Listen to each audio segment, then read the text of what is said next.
Hello Telangana ప్రజలారా, నేను మీ Botta శివర్ణ. Yes మీడియాకు స్వాగతం. ఇవాళ రాష్ట్రంలో ఏ పరిస్థితుల్లో రాజకీయ పార్టీలు ఏ ఎత్తుగడలతో పనిచేసినాయి, నిన్న జూబ్లీహిల్స్ ఎలక్షన్లో ఎవరు గెలిచారు, బీహార్ ఎలక్షన్లో ఎవరు గెలిచారు అనే విషయాన్ని విశ్లేషిద్దాం మిత్రులారా.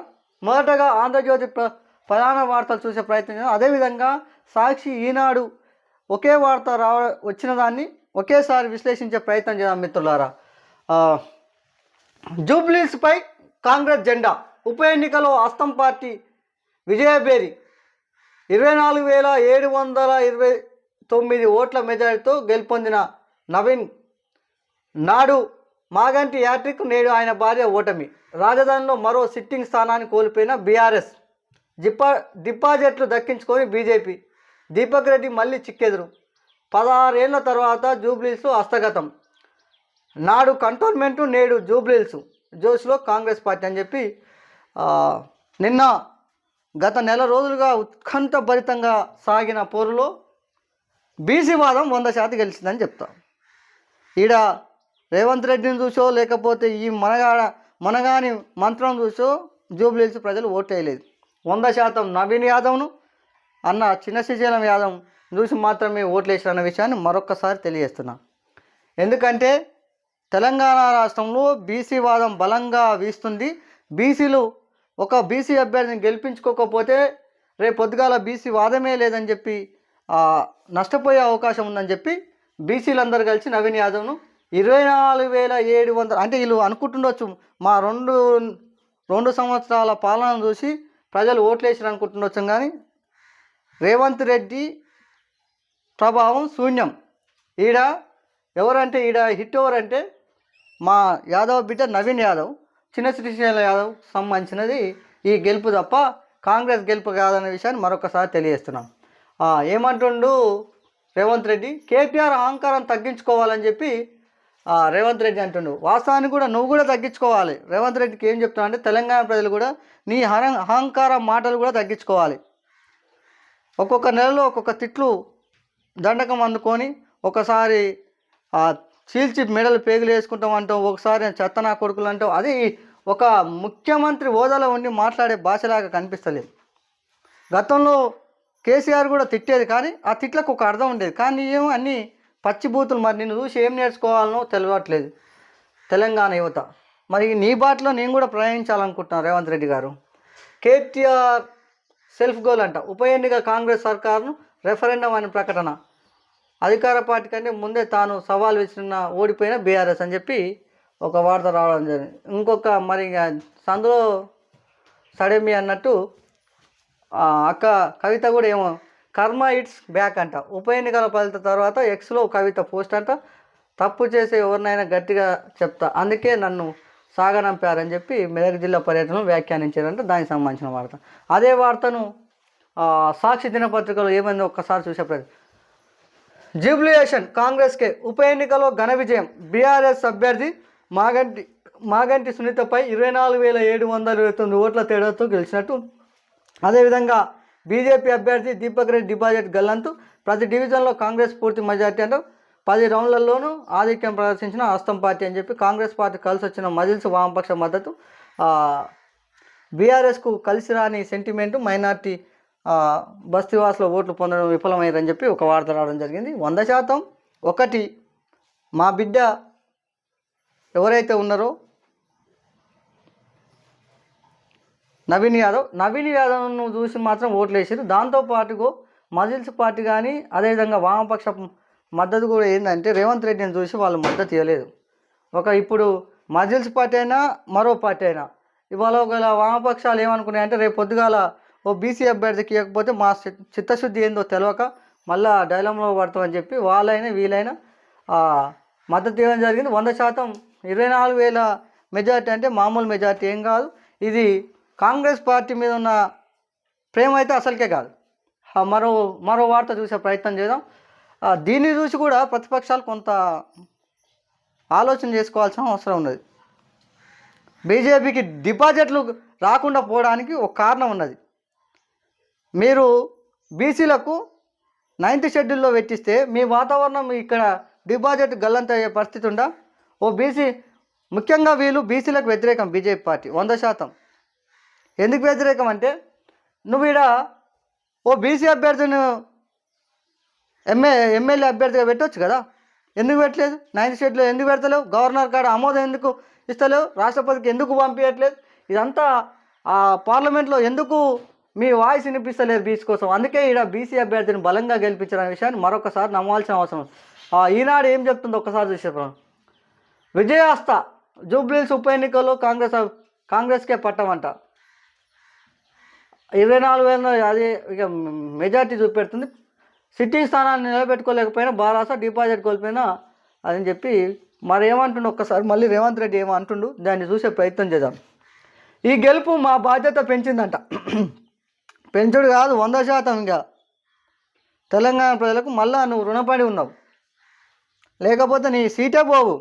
మా ఎస్సీ ఎస్టీ బీసీలు అరే మా అన్నకు మా వాళ్ళకు మా పెద్దన్న లాంటి బీసీలకు రిజర్వేషన్ కల్పిస్తామంటారు, మా బీసీ అభ్యర్థిని నిలబెట్టిరు నరవిన్ యాదవ్ అన్నను, అందుకే మేము గెలిపిస్తామని గెలిపించారు. మరి బీసీలో రుణం తీసుకోవాలి, ఎందుకంటే రేపు నీ సీఎం పదవికే ఎసరొచ్చు వాస్తవాన్ని కూడా. ఈసారి గెలవకపోతే నీ పని ఇక మూటలు మోసినా కానీ వాళ్ళు కూడా అర్థమవుతుంది కదా. అది అభివృద్ధి సంక్షేమాన్ని చూసి ప్రజలు మమ్మల్ని ఆస్వాదించారు. ఇది 100% కాదు, ఏముంది లొటపిస్తుందా నీ అభివృద్ధి సంక్షేమ పథకాలు? 3 నెలలు సన్నబియ్యం అని ఇచ్చి అది బాగున్నాయి. ఇప్పుడు ఒక సన్నబియ్యాన్ని చూస్తే దొడ్డు బియ్యం కూడా మనకి రాకుండా నూకలు అవుతున్నాయి వండుకొని తింటే. ఇంకేం చూసి మహిళలు ఉచిత బస్సు చూసి తప్ప ఇంకా నువ్వు ఏం చేసినావని 2 ఏళ్ళు నీకు అవకాశం ఇస్తే ఎన్ని ఉద్యోగాలు ఇచ్చినావు? ఏ ఉద్యోగం ఎగ్జామ్ పెట్టి రాపించినావు? ఎన్ని నోటిఫికేషన్లు వేసినావు? ఇక అది కూడా అర్థం చేసుకోవాల్సిన అవసరం ఉన్నది. కేటీఆర్ అహంకారం, హరీష్ రావు అసూయ పోలేదు. అభివృద్ధి సహకరిస్తే కిషన్ రెడ్డికి రాజకీయ పరిస్థితి మెరుగుపడుతుంది అంటే ఏం చెప్తున్నా అంటే, నేను గోడ మీద ఉన్నా లేకపోతే బీజేపీ పార్టీ ఖతం అయితే మళ్ళీ నా పని కూడా ఖతం అవుతుంది అని చెప్పి ఆయనకు సలహా ఇస్తున్నాను. ఈయనకంటే అహంకారం, నీకున్న అహంకారం ఈ రాష్ట్రంలో ఎవరికి లేదన్న విషయాన్ని మరొకసారి తెలియజేస్తున్నాం. జూబ్లీహిల్స్ ఉప ఎన్నికలో కాంగ్రెస్ పార్టీ బాధ్యతను మరింత పెంచిందని, రాష్ట్ర అభివృద్ధికి మరింత కృషి చేస్తానని సీఎం రేవంత్ రెడ్డి తెలిపారు.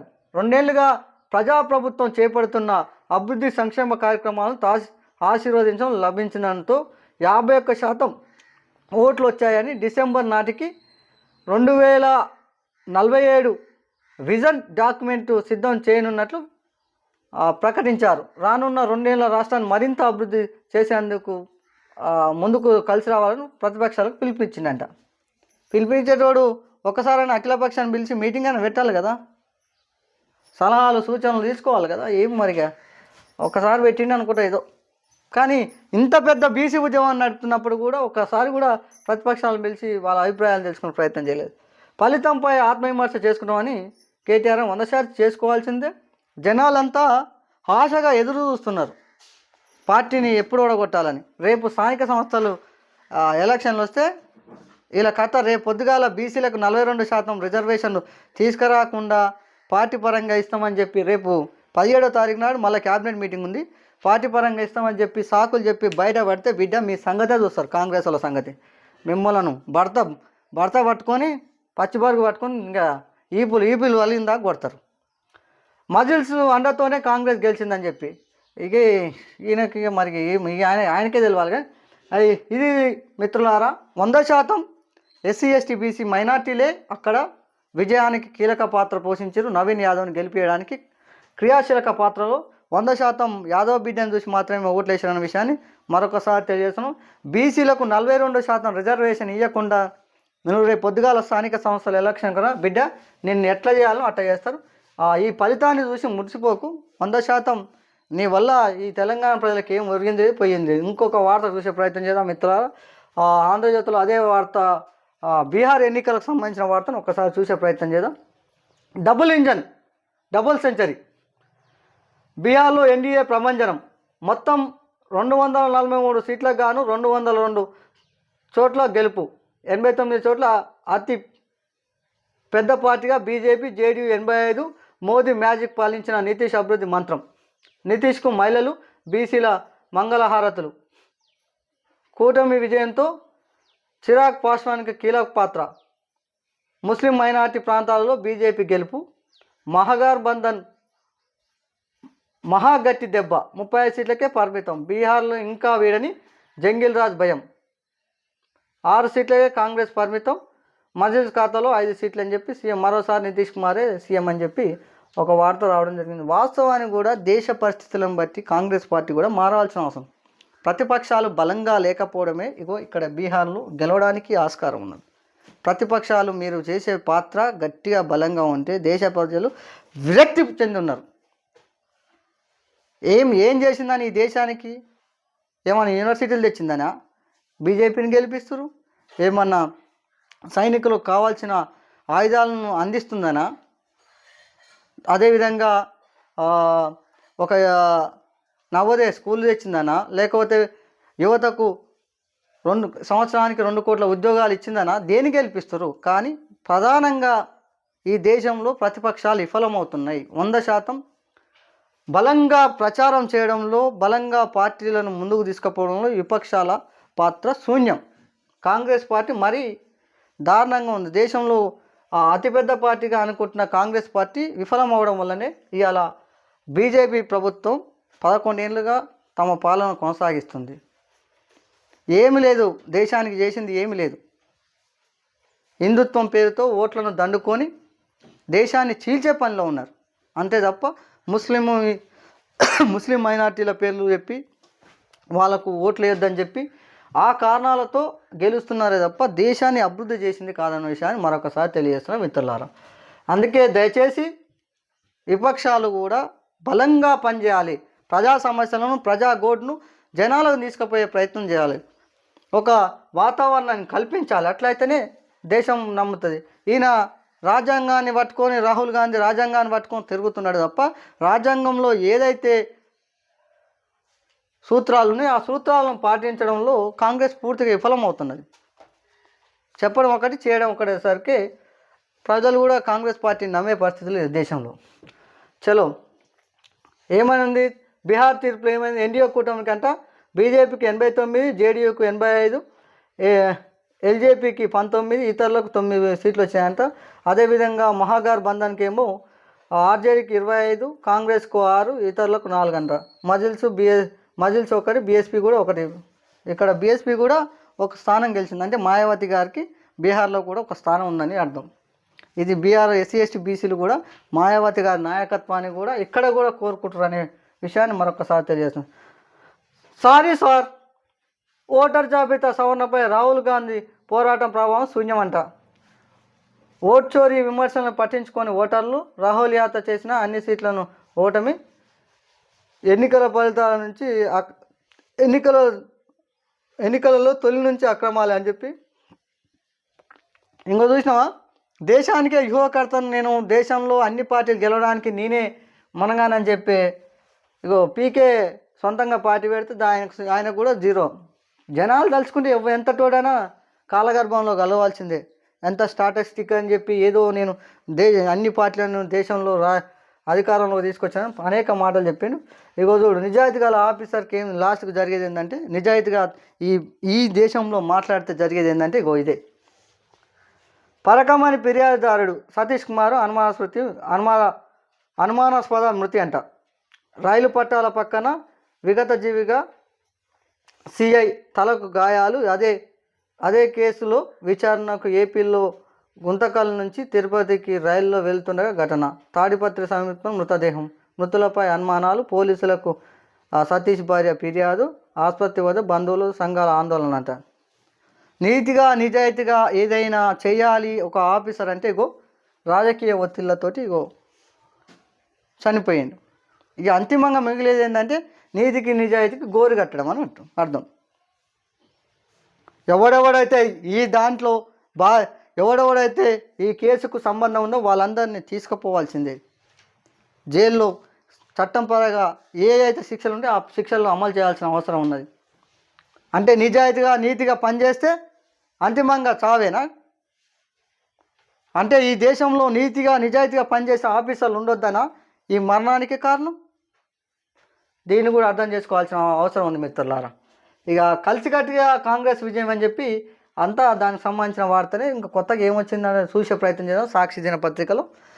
మిత్రులారా, నా వాయిస్ బలంగా వినపడాలన్నా, నా వాయిస్ బలంగా పోవాలన్నా మీరు చూడడం కాదు, చూసిన దాన్ని షేర్ చేయండి, అట్లే విధంగా సబ్స్క్రైబ్ చేయండి. 100% ఏదైతే వాదం కోసం బలంగా నిలబెట్టినో, బలంగా ఛానళ్ళు పెట్టినో, ఎస్సీ ఎస్టీ బీసీ మహనీయుల ఆశయాల కోసం 100% ఆ దిశగా ఉంటుంది.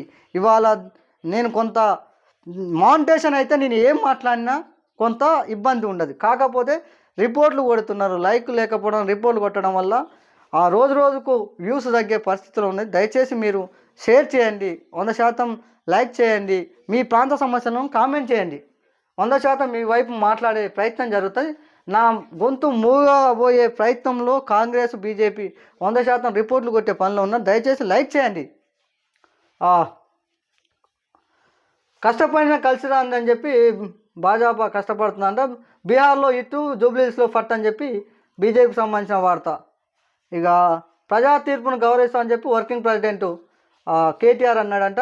ఎంఐ మద్దతుతోనే డబ్బులతో కాంగ్రెస్ గెలిచిందని చెప్పి ఇగో ఈయన అన్నాడంట. నువ్వు ఏం బీకినామని, ఏం చేసినామని ఈ రాష్ట్రానికి మిమ్మల్ని గెలిపిస్తానుకు 8 మంది ఉన్నారు, ఏం చేస్తారు? ఇక దగ్గర 19-20 నెలల నుంచి మీరు ఎంపీలు ఏం చేశారు? ఈ రాష్ట్రానికి ఏం చేశారు? మరి ఈయన ఏం చేయకపోతే ఓడి గెలిపిస్తాడు, గంతే ఉంటుంది ఓందైనా.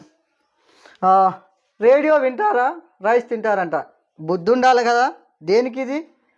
2027 ఏవైతే జనాభా లెక్కలు ఉన్నాయో, జనాభా లెక్కల కోసం అంట. మీ ఇంట్లో రైస్ తింటారా, రేడియో వింటారా? ఈ క్వశ్చన్లా మీ ఇంట్లో ఎంతమంది జనాలు, మీకు ఏ అవసరాలు ఉన్నాయి, గవి అడగాలి. కానీ మీరు బువ్వ తింటారా, లేకపోతే మీరు రేడియో వింటారా, గీప్ క్వశ్చన్లు అంట. మీ ఇంటికి ఫ్లోర్ ఏంటి, బాత్రూమ్ పైకప్పు ఉందా అంట. గీ చిల్లర క్వశ్చన్లా. మీ కులం ఏంది, మీ 100% కులగణన జరగాల్సిందే, జనాభా గణనతో పాటు కులగణన జరగాల్సిందే. మీరు ఏ కులం, మీ పరిస్థితి లేనిది, మీ స్థితిగతులు ఏంది, మీరు ఎన్ని ఎకరాల భూమి ఉంది, మీ ఏం పని చేస్తారు, గివి అడిగితే మనగాని సర్వే అంటారు. ఏం పనికి మళ్ళీ సర్వే? రేడియో వినడం కూడా ఒక పనేనా? రైస్ తినడం కూడా. ఇంకో ఇంటిపైన పైకప్పు ఏముందంట, బాత్రూమ్ పైకప్పు అంటే అడిగిరేం, బాత్రూమ్ పైకప్పు ఏముందని అడుగుతారు కూడా. ఇగో జనగణనలో భాగంగా జరుగుతున్న ఫ్రీ టెస్ట్ హౌసింగ్ లిస్టింగ్లోని ప్రశ్నలు ఇవి. ప్రతి ఇంటికి జియో ట్యాగింగ్ అంట. డిజిటల్ విధానం ప్రక్రియలో రాష్ట్రంలో 3 భిన్నమైన నివాసిత ప్రాంతాలలో ఫ్రీ టెస్ట్ అంట. మొదలుగా ట్రయల్ రన్ చేస్తున్నారంట. దాంట్లో అడిగిన క్వశ్చన్లు అంటే అవన్నీ. దయచేసి మిత్రులారా, పాలకుడు అనేటోడు ప్రజల సమస్యలను తెలుసుకోవాలి తప్ప ఇలాంటి చిల్లర క్వశ్చన్లు అడిగి ఆ సర్వేకు ఉన్న వాల్యూ తీయొద్దు. జనాభాతో పాటు కులగణన కూడా జరగాలి. దేశంలో మా వాట ఎంతో, మేమెంతో, మాకు అంత వాటా రావాల్సిన అవసరం ఉన్నది. చాలామంది మోడీ గారిని ఏమంటారంటే బీసీ నాయకుడు అనుకుంటారు. Convert to BC. వాళ్ళు పట్టోళ్ళు. ఈ మనగాడు అదే గుజరాత్లో ముఖ్యమంత్రి కాగానే కన్వర్ట్ టు బీసీలోకి కన్వర్ట్ అయ్యారు. అది కథ. అందరికి తెలియదు అంటే ఈయన ఏముంటుంది, సౌతి ప్రేమే అన్నట్టు. బీసీల మీద ఉన్నది మోడీకి సౌతి ప్రేమ. నిజంగా బీసీ బిడ్డే కాదు, బీసీ జనాల నుంచి వచ్చిన బిడ్డే కాదు. సౌతి ప్రేమ ఎట్లుంటుంది? కన్న తల్లి ప్రేమ ఎట్టుంటుంది, సౌతి ప్రేమ ఎట్టుంటుంది? ఇగో ఈయన బీసీలు కన్వర్ట్ అయింది కాబట్టి సౌతి అన్నట్టు అర్థం. మరో వార్త చూసే ప్రయత్నం చేద్దాం. హైటెక్ గోదాములు వస్తున్నాయంట. ఇది ఈనాడు దినపత్రిక వార్తలు చూసే ప్రయత్నం చేద్దాం. హైటెక్ గోదాములు వస్తున్నాయి.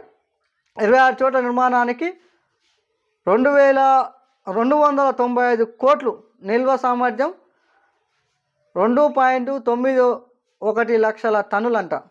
అయితే కొత్తగా కూడా మరికొన్ని వరి కానీ, పత్తి కానీ, అదేవిధంగా మొక్కలు కానీ మనం ఏదైతే నిల్వ చేసుకుంటామో దానికి సంబంధించింది సుమారుగా 300 కోట్లతోటి దగ్గర 26 చోట్ల నిర్మాణం జరుగుతుందంట. అదేవిధంగా దాని 2,91,000 టన్నుల ధాన్యాన్ని దాచుకోవడానికి ఆస్కారం ఉందంట. దానికి సంబంధించిన వార్తా మిత్రులు ఒక్కసారి చూసే హైటెక్ అంటే నార్మల్గా అంట. రాష్ట్రంలో గత 3 ఏళ్లుగా ధాన్యం ఉత్పత్తులు 3 రెట్లుగా పెరుగుతున్నాయి.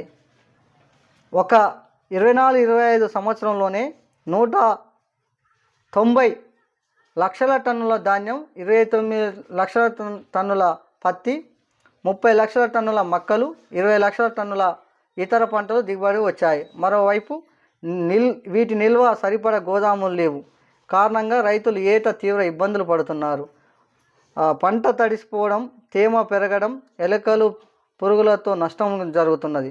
ఈ సమస్యలన్నిటినీ పరిష్కారానికై 295 కోట్లతో 26 ఆధునిక ఏవైతే గోదాములు ఉన్నాయో వాటిని ఏర్పాటు చేయాలని ఆలోచనలో ఉన్నారంట. దీనికి సంబంధించింది కొన్ని ఉదాహరణలు వచ్చినాయి, వాటిని చూసే ప్రయత్నం ఎక్కడెక్కడ అని చెప్పి 155.68 కోట్ల రాష్ట్ర ప్రభుత్వ నిధులతో 1.151 లక్షల టన్నుల సామర్థ్యం గల ఒక గోదాన్ని 12 గోదాములను మెదక్ జిల్లాలో అక్కన్నపేట నుంచి మంచిర్యాల, మోదేల, కరీంనగరు, లక్కుపల్లి, మస్తాపూరు, ఉల్లంపల్లి, హన్మకొండ, వంగర, అదేవిధంగా ములుగు జిల్లాలో తాడ్వాయి, నల్లగొండ జిల్లా దేవరకొండలో, అదేవిధంగా ఖమ్మం జిల్లా అల్లింపూరు, అమరాబోయేపల్లి, అదేవిధంగా పెద్దపల్లిలో రఘువాపూరు, వికారాబాద్లో దుద్యాలతో అందుబాటులో ఉంటాయని దానికి సంబంధించిన వార్తా మిత్రులారా. ఏదైతే 295 లక్షల కోట్లతో ఏదైతే ఆధునిక పద్ధతులు అంటే గతంలో ఉన్న వాటిని వీటికి కొంత ఆధునిక పనిలో ఉంటారంటే దానికి సంబంధించిన వార్త మిత్రులారా. మరో వార్త చూసే ప్రయత్నం చేద్దాం. బస్సులు నడపండి బాబు, ఆర్టీసీకి మంత్రులు ప్రముఖులు వినతులు. 96 పల్లె వెలుగులు, 39 ఎక్స్ప్రెస్లు, 3 సూపర్ లగ్జరీ సర్వీసులు కావాలని చెప్పి ఎవరు రాసేది? సామాన్యులు రాసిన ఉత్తరాలు కావు. మినిస్టర్లు, ఎమ్మెల్యేలు, అదేవిధంగా మంత్రులు రాసిన, అదే ఎమ్మెల్సీలు, ఇలా ప్రజలు ఎవరైతే ఉన్నారో వాళ్ళు రాసిన ఉత్తరాలు. దాంతోపాటు సీఎంఓ ఆఫీస్ నుంచి కూడా ఒక 3 బస్సులు నడపాలని చెప్పి ఉత్తరాలు వచ్చినాయంటే దానికి సంబంధించిన వార్త మిత్రులారా. మొత్తం ఎన్ని బస్సులు కావాలనో, ఎన్ని బస్సులకు వినతులు వచ్చినాయో ఒకసారి చూసే ప్రయత్నం చేద్దాం. గ్రామాలలో ప్రయాణం నుంచి బస్సు కావాలంటూ ఆర్టీసీకి భారీగా వినతులు వచ్చాయి. ప్రయాణికుల నుంచి కాకుండా మంత్రులు, ఎంపీలు, ఎమ్మెల్యేలు, ఎమ్మెల్సీల నుంచి కూడా వినతులు ఉన్నాయి. ముఖ్యమంత్రి కార్యాలయం నుంచి సైతం వినతులు వచ్చాయంట. మహాలక్ష్మి బస్సులకు డిమాండ్ అంట. బస్సులు కావాలంటూ మంత్రులు, ఇతర ప్రజాప్రతినిధుల నుంచి ఆర్టీసీకి 35 వినతి పత్రాలు అందాయి. అందులో సీఎంఓ నుంచి 3, రవాణా శాఖ నుంచి 14, ఇతర మంత్రుల ప్రజాప్రతినిధుల నుంచి 18 వినతులు ఆర్టీసీకి అందాయి. ఒక్కొక్క వినతి పత్రాన్ని సగటున 3 నుంచి 5 రూట్లలో బస్సులు నడపాలని కోరినట్టు తెలుస్తుంది. వీటి ఆధారంగా మొత్తం 138 కొత్త బస్సులు అవసరమని చెప్పి ఆర్టీసీ అధికారులు అంచనా వేశారంట. ఇందులో 3 మినహా మిగతా అన్ని మహాలక్ష్మి బస్సులు అయితే పల్లె వెలుగులు, ఎక్స్ప్రెస్లు. మంత్రి పొన్నం వీటిపై ఆర్టీసీపై గురువారం నాడు సమీక్ష సమావేశం నుంచి చర్చ జరిగిందంట. దయచేసి వాసాను కూడా చాలా విలేజ్లలో తెలంగాణలో స్వాతంత్రం వచ్చి 70 ఏళ్ళు అయినప్పటికీ మళ్ళీ తెలంగాణ విడిపోయి దగ్గర 12 సంవత్సరాలు అవుతున్నప్పటికీ మా మునుగోడు కాన్స్టిట్యున్సీలోనే రాజగోపాల్ రెడ్డి స్వయంగా దత్తత గ్రామంలో కల్వకుంట అని ఉంటుంది. ఇప్పటికీ 75 నుంచి 80 సంవత్సరాలు అయినప్పటికీ ఆ ఊరికి బస్సు సౌకర్యం లేదు. దాంతోపాటు సోలిపురం అనే విలేజ్కు కనీసం రోడ్డు సౌకర్యం కూడా లేదు. అట్లా పోతే స్వయంగా ఎమ్మెల్సీ ఉన్న నేలికంటి సత్యం, సిపిఐ ఎమ్మెల్సీ నేలికంటి సత్యం వారి ఊరికి ఇప్పటికి కూడా రోడ్డు కూడా దిక్కులేదు. అంటే ఇట్లా ఒక కాన్స్టిట్యున్సీ మాత్రమే చెప్తున్నా, రాష్ట్రంలో అనేక గ్రామాలకు రోడ్లు లేని పరిస్థితులు, అదేవిధంగా ఆర్టీసీ బస్సు ముఖం చూడని పరిస్థితులు కూడా ఉన్నాయనే విషయాన్ని మరొకసారి తెలియజేస్తున్నాను మిత్రులారా. దయచేసి 100% ఇంకా చాలా, ఇప్పుడు వీళ్ళ అంచనా మేరకు 100 నుండి 130 మధ్య అనుకుంటారు, కానీ అంతకన్నా ఎక్కువే కావాల్సిన అవసరం ఉన్నది. ప్రతి పల్లెకు బస్సు సౌకర్యం ఉండవలసిన అవసరం ఉంది మిత్రులారా. రోడ్డు సౌకర్యం కూడా ఉండవలసిన అవసరం ఉన్నది. మరొక వార్త చూసే ప్రయత్నం చేద్దాం. తెలంగాణ రైజింగ్ గ్లోబల్ సమ్మిట్కు వైభవంగా నిర్వహిద్దామని చెప్పి రాష్ట్ర ముఖ్యమంత్రి ఉన్నత స్థాయి అధికారులు వాళ్ళతో సమీక్ష జరిగిందంట. టీడీటీ పరకమణి కేసు ఫిర్యాదుదారుడు సతీష్ కుమార్ మృతి, అనుమానాస్పద మృతి. తాడిపత్రి సమీపంలో రైలు పట్టాల పక్కన మృతదేహం, తల వెనుక భాగంలో పదునైన ఆయుధంతో కొట్టిన గాయాలు. ఆయనది హత్యేనని పోలీసులు ప్రాథమిక అంచనా. మృతుడు రైల్వే సిఐగా, అదేవిధంగా తిదిది మాజీ ఏవిఎస్ఓగా బాధ్యతలు స్వీకరించిందంట. దానికి సంబంధించిన నిజాయితీ గల ఆఫీసర్కు ఇది. ఇంకొక వార్త, మరో వార్త చూసే ప్రయత్నం చేద్దాం మిత్రులారా. ఏముంది ఒక్కసారి ఇక్కడ ఒక మరో వార్త చూసే, చట్టం ప్రకారమే పనులు చేపట్టండి అని చెప్పి హైడ్రాకు ఎన్ని సివాట్లు పెట్టినా బుద్ధి లేదు. రంగనాథ్కి బుద్ధి లేదు, మరి అలా పనిచేసే వాళ్ళకు బుద్ధి లేదు. అధికారం చెలాయిస్తే మేమేంటో చూపిస్తాం. హైడ్రా కమిషనర్ రంగనాథ్కు హైకోర్టు హెచ్చరిక అంట. నిజంగా చెప్తున్నా, నీకు దమ్ముంటే రంగనాథ్ గారు, నీకు దమ్ముంటే తిరుపతి రెడ్డి ఇల్లును కూల్చు, నీకు దమ్ముంటే పొంగులేటి శ్రీనివాసరెడ్డి ఇల్లును కూల్చు. అన్నీ బఫర్ జోన్ ఉన్న ఇల్లే మేము చెప్పేది. నీకు దమ్ముంటే వేకు వెంకటస్వామి ఇల్లు కూల్చు. నీకు దమ్ముంటే ఓవైసీ యొక్క కాలేజ్ కూడా బఫర్ జోన్లో ఉన్నది. బలిసినోడు ఆక్రమించి కట్టుకున్న ఇళ్ళనేమో కూల్చే దమ్ము లేదు. పేదోడు అరనో 2 అరలో లేకపోతే రేకుల షెడ్లు వేసుకుంటే కూల్చే దమ్ము నీకు. పిచ్చక మీద బ్రహ్మాస్త్రాన్ని ప్రయోగిస్తున్నారు. గీదా హైడ్రా చేసే పని. ఇగో బుద్ధి లేక పిటిషనర్ ఏదైతే బుద్ధి లేక చేసిన పనులకు మొట్టికాయలు వేస్తున్నది. వాళ్ళు ఏందో చూపిస్తారంట, మరి మీరు అదే పనిలో ఉండరు. ఇక కోర్టు కూడా వాళ్ళవలసిన అన్నీ వాడతారు.